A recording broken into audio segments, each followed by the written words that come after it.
My fiancé fell for a girl who looks a lot like me. Friends teased him, wondering why he needed a stand-in when his heart's desire was right there. Richard snorted, stand-in? Maybe I just like that type of look. Karina, with that personality, could be called docile, or just plain boring. The next day, he chased a more interesting girl overseas. 3 months later, he finally sorted his feelings and came back. He knocked on my door early in the morning. But it was his best friend who answered. We're getting engaged next month, don't forget to help out, brother-in-law. A friend texted me saying Richard was drunk and needed someone to take him home. When I got to the address, another text popped up. Told me not to bother, they'd booked a room and were staying out. I sat in the taxi, watching the two of them clumsily pulling at each other in front of the bar, and replied, okay. Richard looked like he had drunk a lot. He was kissing that girl passionately, arms around her. While pulling, she grabbed the jade pendant slipping from his collar. The string on that pendant was never sturdy. I had told him to replace it. But Richard always waved me off, saying the thin string was more comfortable, and he wouldn't wear it if he had to change it. His pendant matched mine. We got them when we visited a temple together when we turned 18. But now, I watched as the string snapped just as I thought it would. The pendant shattered. I thought, maybe I don't love him anymore. The girl helped Richard into a nearby hotel and soon left in a cab. I didn't dare go home. I was worried Wendy, Richard's mom, who had taken me in, would faint from anger. So I checked into a room as well. After updating Wendy, I exhaustedly collapsed on the bed, sleepless all night. I had class early the next day. Karina? What are you doing here? There was no surprise on Richard's face when he saw me in the lobby. Mike texted me yesterday, saying you were drunk. Did you see who I was with? Yeah. Richard ruffled his hair in irritation. Don't talk when you get home. What's yours will be yours, but before marriage, you're not qualified to do anything. My mom and Wendy grew up as best friends. After my mom passed over 10 years ago, my dad, unhappy with having a daughter, ignored me. Wendy took me in, treating me like her own child. At first, Richard was afraid I'd be bullied.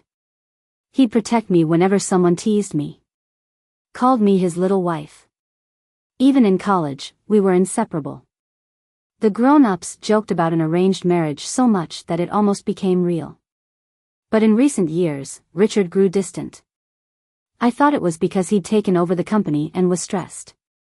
I was busy with my forensic research graduate program. We were both busy, supporting each other like in school, growing together.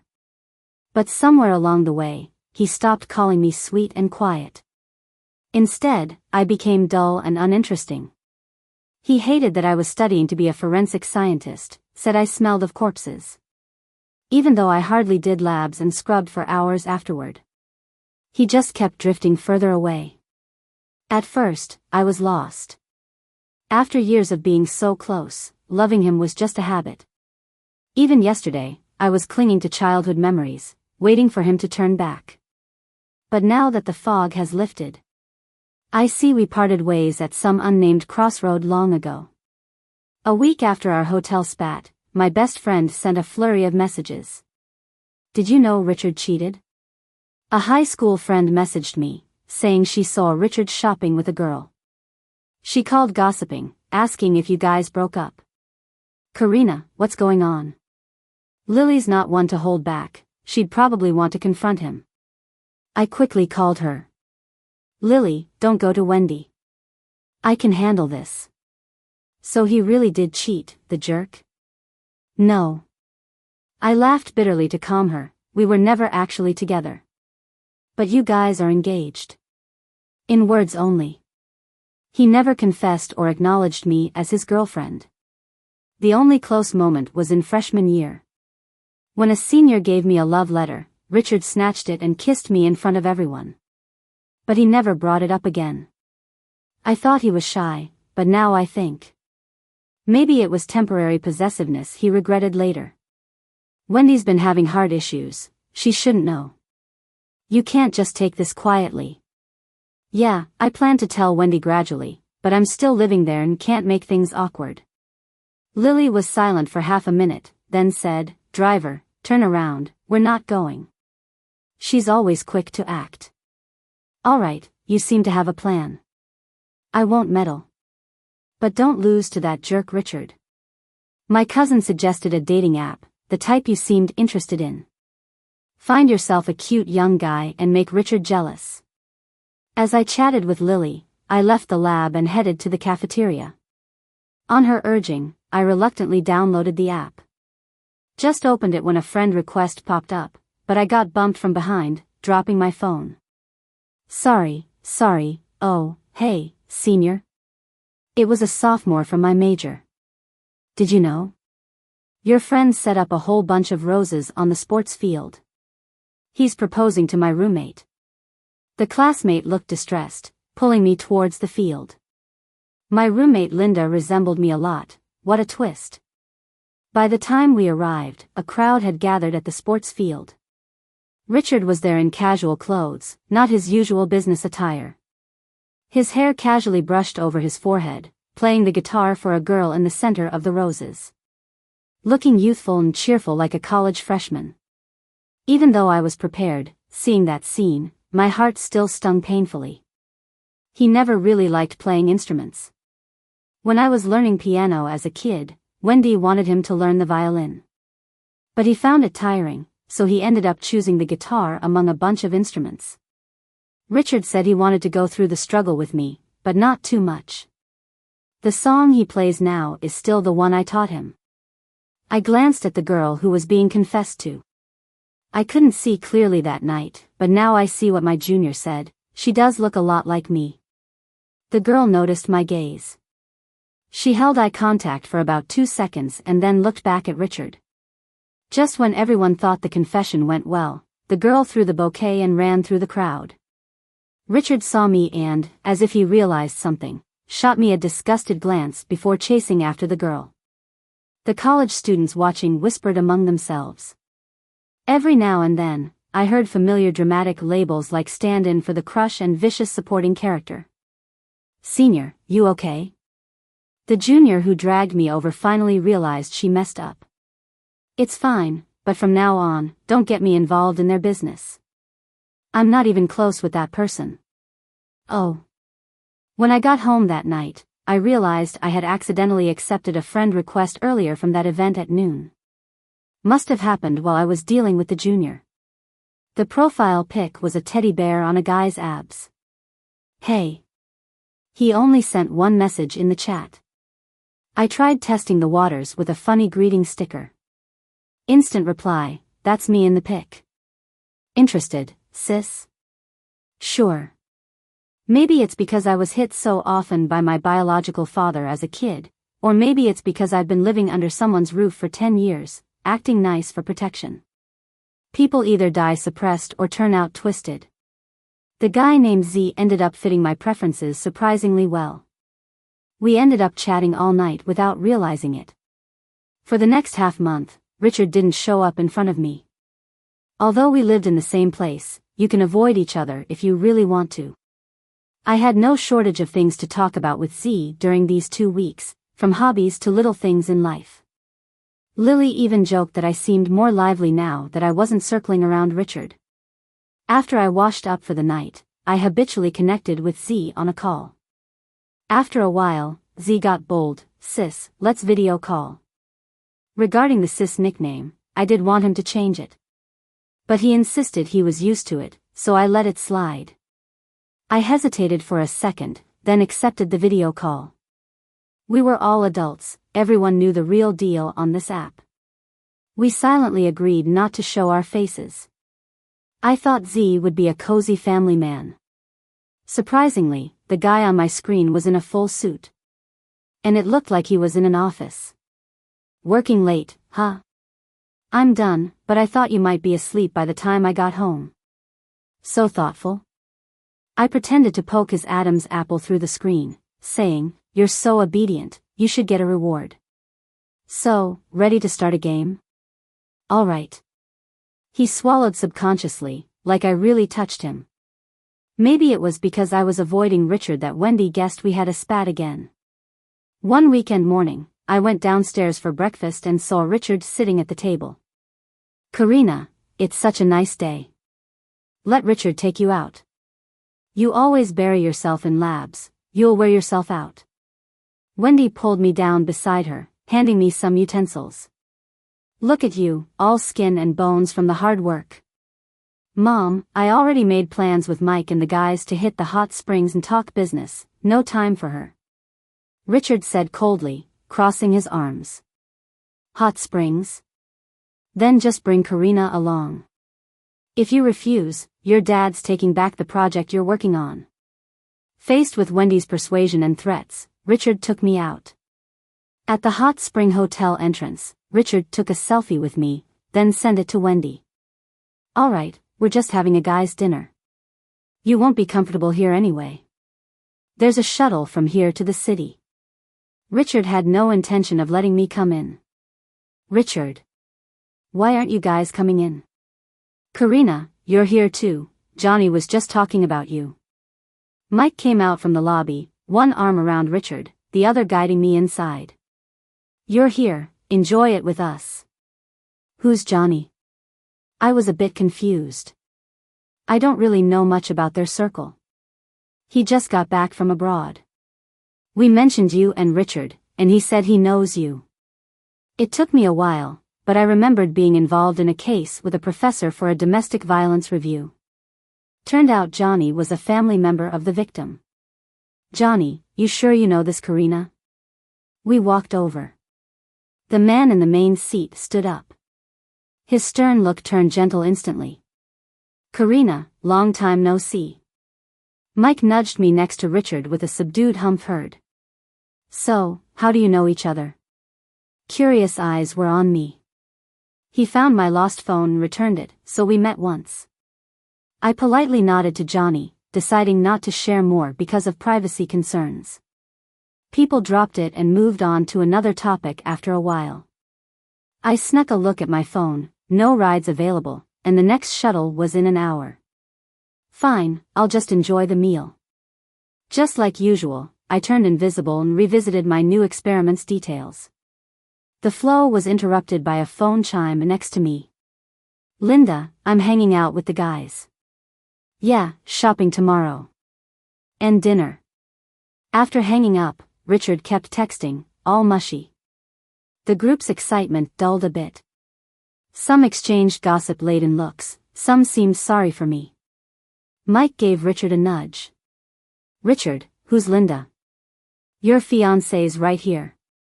"Just a bartender we met at the bar last time, goes to the same school as Karina." Richard answered nonchalantly. "What fiancé?" "That's just my mom playing matchmaker." "Don't mention those words in front of me again." "Richard, don't joke around. If Karina brings back a boyfriend, you won't have a place to cry." Mike played along, pretending not to understand. "If you're so concerned, why don't you be her boyfriend?" The air went still for a moment. "All right, let's eat." Johnny's unexpected comment broke the awkward silence. I avoided eye contact with anyone. After all, they were all Richard's friends. Dealing with people is exhausting. That's why I chose to study a subject in college that involved dealing with the dead. BZZ. My phone buzzed on the table. "Sis, what are you up to?" "Eating." "I'm stuck in boring social activities, I want to hear you speak." I teased him, intrigued. "You just want to hear me talk?" I noticed his changed profile picture and curiously clicked on it, enlarging it. The picture now shows a hand holding a teddy bear, with a watch on the wrist. The long, pale fingers threading through the teddy's bow tie looked innocent yet enticing. The teddy bear looked familiar. After a moment of thought, I realized why. This guy knows how to bring out the worst in me. "Sweetie, I sent you a gift. Don't forget to pick it up later." I ordered takeout quickly and went back to studying his profile picture. I hadn't thought our relationship would develop like this after just a month. "Sis, how do you know where I am?" I instinctively tapped the screen, like how I poked him during video calls. Didn't you hint at it? This profile pic. I zoomed in on the watch he wore. You wore the same watch today. Trying not to get caught, Johnny? I struggled to control my smile. The man across from me was typing on his phone with a serious face like he was dealing with business. But his ears and neck started to turn red. When he didn't reply for a while, I put my phone down and continued eating. A bit later, Johnny's phone rang. He excused himself to step outside. When he returned, someone noticed he was wearing a turtleneck. Johnny, you changed clothes just to eat? It's a bit cold. I think I'm catching a cold. Johnny nonchalantly sat closer to me. Everyone was laid back, no one saw anything wrong with him changing seats. No wonder, just now I thought your face was flushed. Hope it's not a fever. A sycophantic guy quickly asked the waiter for hot water. I analyzed Johnny from the corner of my eye. The outfit fit well, no wonder it was the brand I'd had my eye on. There's a racetrack on the south side of the mountain. Let's try it out and then hit the hot springs tonight? Sure, I've been wanting to try. Can Johnny race? Someone asked Johnny. No, not feeling up to it right now. I checked the time, my bus was almost here. Mike, you guys have fun. I need to go. Okay, I'll take you. Mike took his coat, ready to go with me. If you don't mind, Karina, I can give you a ride to the city. Johnny chimed in. Great, said the guy from before, clapping his hands. Mike nodded, glancing at Richard, who was still texting and didn't insist further. I walked quietly behind Johnny. Before reaching downstairs, I overheard the gossip from the restaurant. Richard, you really trust your little fiancé to leave with someone like Johnny? Another person chimed in, Johnny hates women, no worries. If Johnny fancies her, that's a big hassle off my hands. Saves me from marrying her because of my mom. That last line was from Richard. Johnny didn't ask anyone to fetch the car. He silently walked to the parking lot.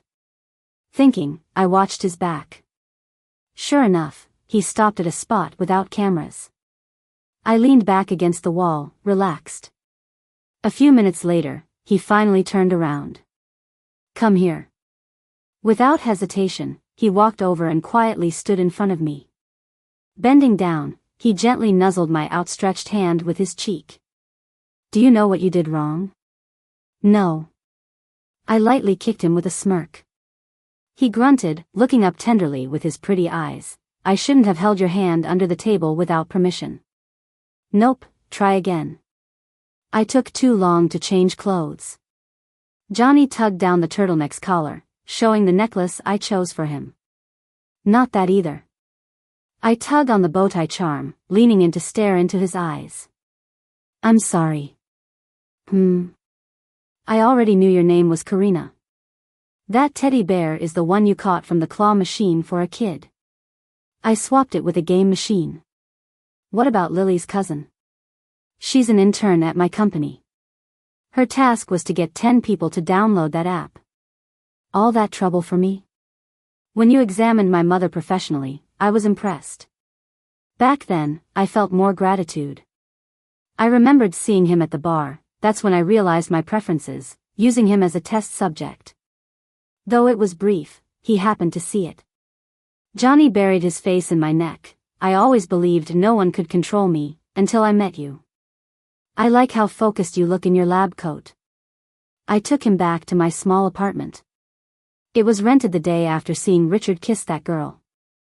At the entrance were unopened packages. Johnny followed me in and accidentally kicked them. Sorry, I haven't tidied up yet. I handed him new slippers. Most of these are for you. Open them up, see if you like anything. I went to change in the bedroom, leaving Johnny in the living room. When I exited, the packages were tidied. Various things were organized. Johnny draped his suit jacket over a sofa. We stayed up all night playing and only fell asleep when the sky was starting to brighten. I rarely get a good sleep, but when I woke up around noon, I instinctively checked my phone. There weren't many messages, but the top one was from Lily, telling me to check out my social media feed. The first thing I saw when I opened it was Richard's post from an hour ago, chasing love across borders. The picture showed him taking a selfie at the airport. I scanned through the comments to figure out what happened. Turns out, Linda, in a fit of pique, had decided to apply for an exchange program in the US. Richard, leaving a whole bunch of work at the company, just flew out to follow her. I casually gave it a like. Just as I was about to put my phone down, a call came in. It was Wendy. "Hey. Karina, Richard's just fooling around. Don't be upset, okay? I got his dad to look for him." "Wendy, it's all right. Let's talk when I get home." No sooner had I hung up than the guy who'd just woken up wrapped his arms around me. "You're heading back?" "Yeah." I wasn't sure how to bring it up with Wendy, but I guess Richard's forced that conversation. "I'll take you." "No need. You head back first. I might not stay over here for the next few days." Wendy doesn't know about the place I rented, and with Richard gone, I was afraid she'd overthink me moving out right now. As soon as I walked through the door, Wendy grabbed me. "Karina, Wendy's sorry for what happened. It's not fair to you. I only just found out Richard neglected you and even found a girlfriend elsewhere. It feels like just yesterday when he was arguing for you to move in with us his first year of college. I thought you two were doing fine." I felt a bit dazed. Yeah, it's hard to believe it's been 6 years. Right after high school, Richard was worried I'd choose a college far away. He'd cling to me every day, listing all the perks of studying close to home. During his first-year military training, he went out of his way to get on the instructor's good side, all so I could have a little extra rest. There was this popular romance show around that time, and since Wendy didn't give him much spending money, he sneakily sold his basketball and bought a bike. He wanted to be like the lead from the show, riding me to and from the lab every day. At the time, I planned to live in the dorms, but he pretended to be sick and pitiful so I'd move back home with him, just like how we did in high school. We thought of that mutual longing as deep affection. Our blurry relationship, without a clear beginning, somehow ended quietly without us realizing it. "Wendy, I know you care about me and you hoped Richard would too. But feelings change, and now that he's chosen someone else, I don't want to hold on to the fiancé title. Clinging to it isn't fair to either of us." Wendy dabbed at her eyes, patted my hand, and took a while before speaking again. "You're different from your mom. If she'd realized earlier and left that relationship, she wouldn't have left you so soon. Wendy gets it, and Wendy will always have your back. If that kid can't cherish you, then we won't keep him. Whether you marry into the family or not, you're still my child." Suddenly, an idea seemed to hit Wendy. All these years, with him leading me astray, I assumed you'd eventually be part of this family. What was I thinking? You could just be my daughter. If you don't mind, Karina, I couldn't hold back my tears any longer. Crying and laughing, I threw myself into her arms. "Mom." Wendy paused, and then replied with a tearful smile, "Ah." Wendy's a woman both gentle and decisive. By the next day, she had arranged a small family ceremony to officially recognize me. Richard's dad was thrilled too. He'd suggested that I change my last name to his back when I first moved in, but Wendy insisted I keep my mom's last name. All the relatives were kind to me, and after hearing about Richard's overseas pursuit, none of them bothered to inform him. I spent every day adjusting to calling them Mom and Dad, collecting gifts, and bonding with my freshly minted family members. By the time everything settled, it had been a week. Staring at my phone full of missed calls and unread texts made me feel slightly guilty. The last message from Johnny was sent this morning. I scrolled up to see he'd sent several photos, all unmistakably featuring the apartment I rented. Was he camped out at my place all week? Before I realized, I was already at the apartment complex. I always thought I didn't have strong feelings for Johnny, just seeing him as a fun online friend before we met. Our meetup wasn't planned. That night went well, and it's rare to find someone aligned with my orientation. But, who's to say he wouldn't get bored of me, just like Richard? I sat on a bench outside, lost in thought, struggling between indulging my desires or staying rational and pulling back. After a few minutes, I decided to leave. But then I heard soft whimpering from the bushes behind me. Curious, I went closer and found a little cat with a broken leg. I hesitated for a moment, then sighed and took the kitten upstairs. I still had supplies in the apartment for feeding stray cats, cat food, milk, and some medical tools on hand. Right at the door, before I could even get my keys out, someone opened it from the inside. "Karina, it's you." There stood Johnny, in his comfy home clothes, hair a mess. When he saw the kitten in my arms, he immediately made space for me to come in. I placed the kitten on the coffee table. Johnny quickly spread a towel for it. After fetching the first aid kit from the room, I returned to see him gently wiping the kitten's fur with a wet wipe. So gentle and attentive. I disinfected the kitten's wound as Johnny comforted it, softly petting its head beside me. An hour later, we'd finally brought this little life back from the brink. I washed off the medication and blood at the sink, and a warm, broad body wrapped around me from behind. "Saw you sitting downstairs for so long, thought you were leaving." The kitten got me upstairs, it's my little lucky charm. Johnny grabbed a towel to dry my hands. "Heard you got officially adopted, congrats." I looked at our reflection in the mirror. He rested his chin in the crook of my neck, looking all composed and gentle. "Johnny, why haven't you ever left?" "Why should I? Technically, we've only known each other a day. Hard to believe you like me so much you can't leave." I tried to wriggle out of his embrace. "No, you've only known me a day, true, but I told you, you made a strong impression a long time ago. Whether it was love at first sight or I was swept away by your charm, I've liked you secretly for 6 months now. You're welcome to test my feelings." He had me convinced. Or maybe, I was seduced. He wore one of the gifts I'd given him beneath his home clothes. We felt so in sync physically.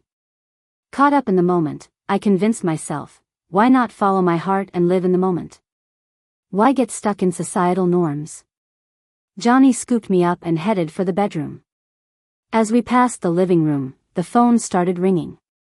I patted Johnny's neck. "Let me get that." "Hello? Karina, where are you? Make me some hangover soup." It was Richard. "I swear I love Linda, but why do I think of your emotionless face while kissing her? You know, things would be great if you acted cuter and helped me at work. Why be a forensic scientist when it doesn't pay much? I could support you. Linda's different. She's adorably like a younger you." Ha ha ha. I listened with a frown as Richard drunkenly rambled. The background was quiet, no signs of danger. "As Wendy's son, he's family now. Can't have him wandering drunk abroad." "Richard, where are you?" "I'll send someone to get you. I'm in the bar's upstairs lounge, come pick me up." "What's the bar called?" "I don't argue with drunkards. Richard's attractive, and considering the locals, let's avoid any messes." After coaxing the address out of him, I told him not to wander off. Just about to hang up, Johnny jostled me a bit, making me cling to him. Then he whispered in a deep, magnetic voice in my ear, "When's that call ending? I want to kiss you." The other side went silent before Richard's voice shot up. "Karina, what are you doing?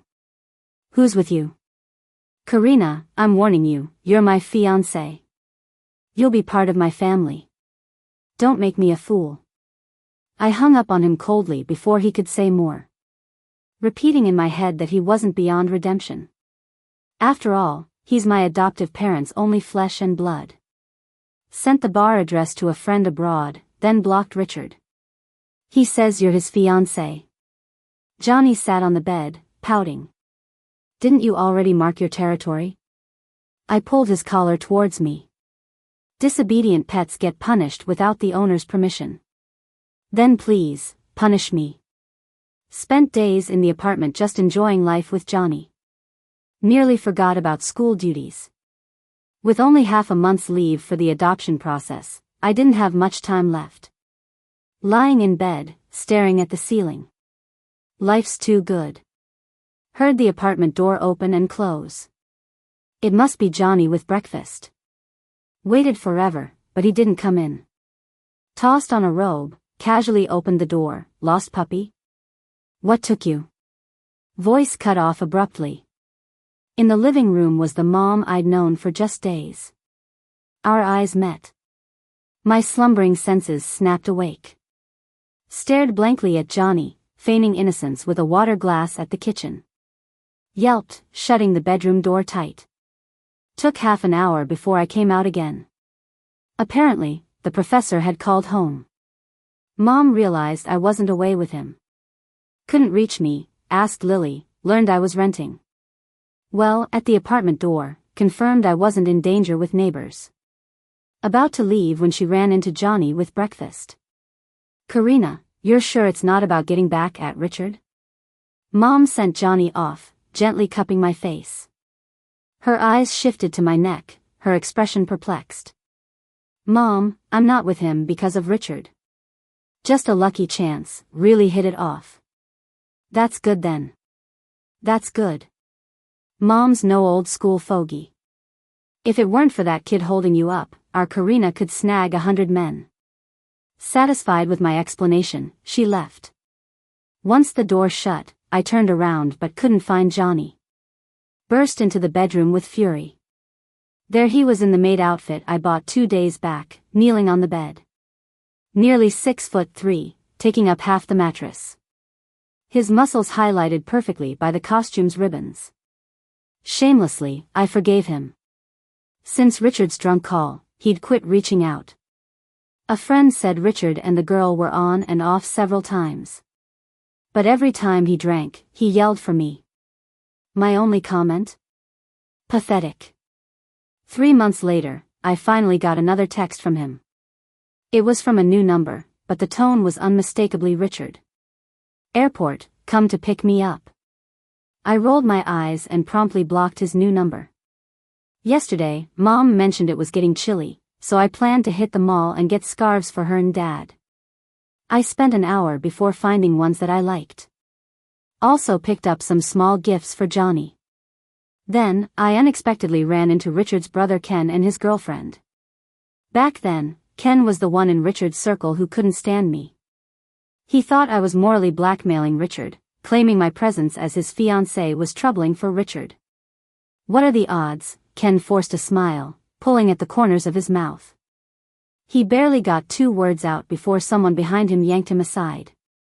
Turns out, it was Richard. Stop picking on Karina. Before Richard could finish, Ken bowed to me and said, hello, sister-in-law, by sister-in-law. We gotta go. Then he quickly dragged his girlfriend away.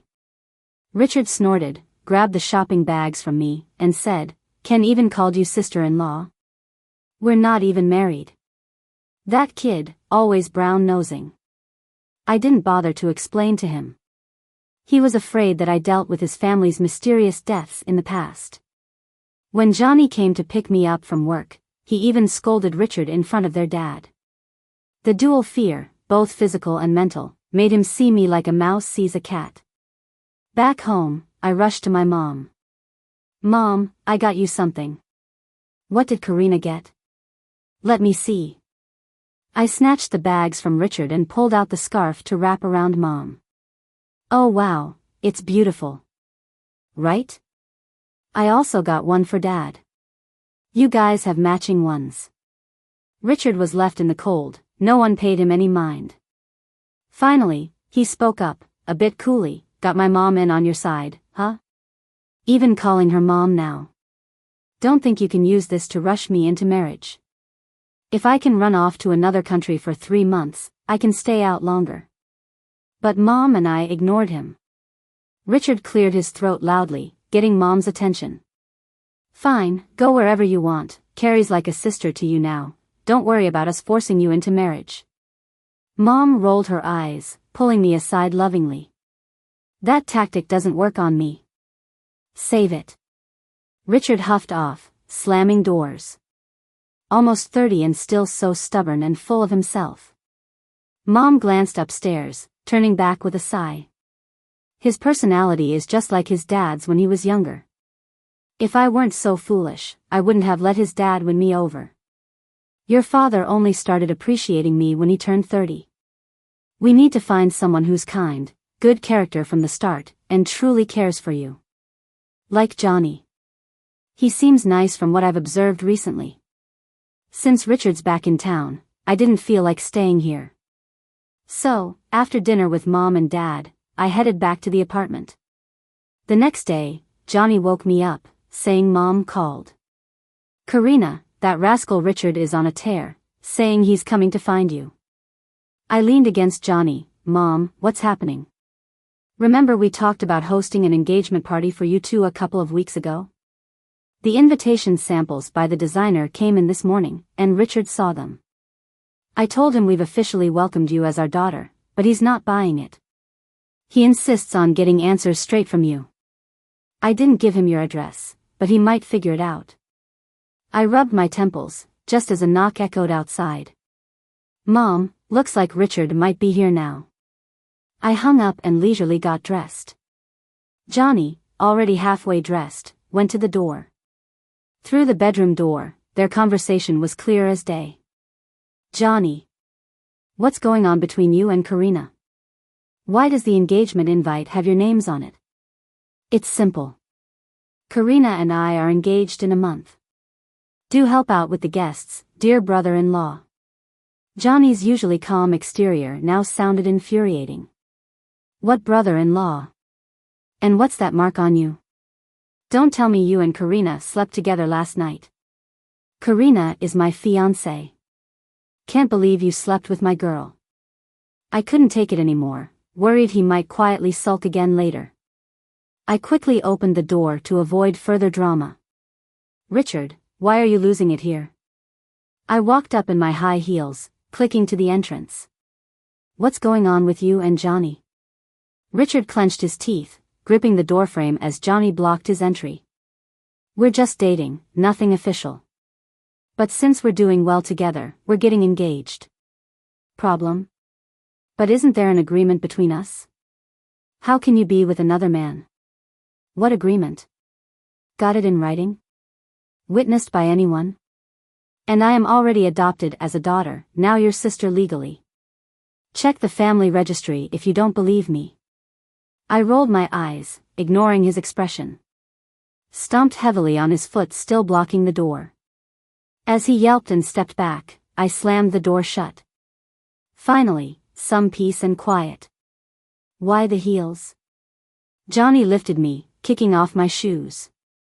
I needed the presence. Plus, in case you started fighting, shoes make a great weapon. With me here, why would you need to fight? Johnny calling me sister again just made me lightheaded. Sis walking adorably in those heels, let's keep that just for me in the future. My possessive pup.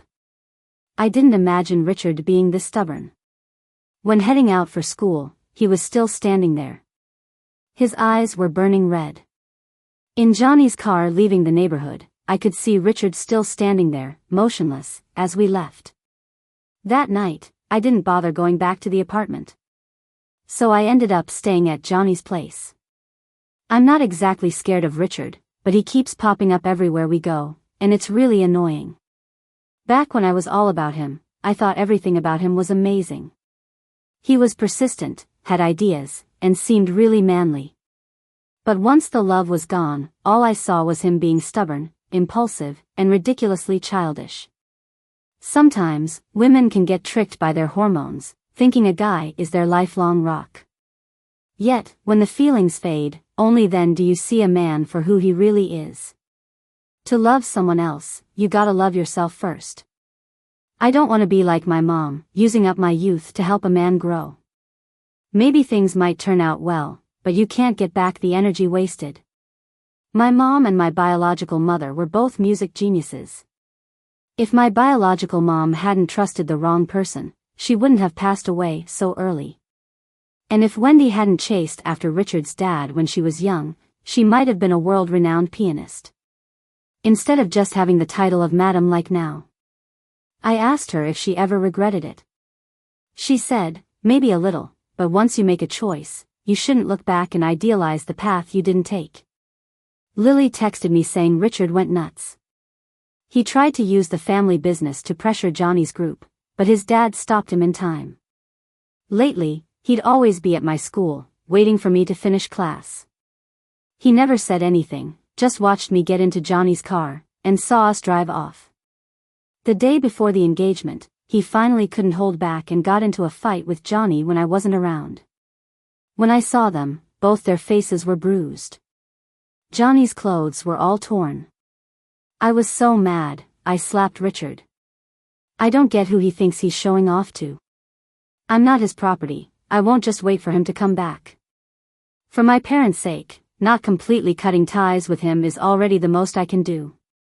While going home with Johnny, he told me Richard noticed the red marks on his neck. I didn't catch on at first. What red marks? Johnny pulled down his collar, and I remembered. We had fooled around a bit too long last night, and even after applying some ointment, the marks hadn't faded. Also, about the stuff you ordered, it got delivered to the wrong address again. Ever since I moved in with Johnny, shipping addresses kept getting mixed up. I was silent, thinking I should just get him to take me home. Didn't expect my parents wouldn't be there. The housekeeper said they went to a banquet, and only Richard was upstairs. Usually, he'd bring my packages to my room, and I was planning to just grab them and leave. But when I opened the bedroom door, the light was on. The moment I realized what was inside, only 2 words popped in my mind. What the heck? Richard had tied himself up awkwardly, trying to follow some tutorial on his phone. Richard, what kind of joke is this now? When he saw me, he didn't panic, just showed off what he'd done with this earnest look. Karina, I can change for you. I can't live without you. We've been together since we were kids, nobody fits better as your partner than me. I'm begging you, don't get engaged to Johnny. I just looked at him coldly and said, please, have some self-respect, and walked out. Richard didn't come to the engagement party. He wasn't there for the wedding 6 months later either. He only reappeared when my daughter was born. He came back like a normal person, never bringing up the past. Yet, 10, 20 years passed, and he never married or started a family. But he spoiled my daughter unconditionally, teaching her when she was young, then bringing her into the company when she got older. Everyone could tell he was grooming her to be his successor. Our elders just shook their heads and sighed. Maybe he truly loved deeply. Maybe he was trapped in his own past. Or maybe, he was just longing for the illusion of his youth, where I accepted him fully for who he was. But some mistakes just can't be undone. One day, I dreamed of young Richard, calmly standing at that crossroads. In the end, we just exchanged a simple farewell. Take care.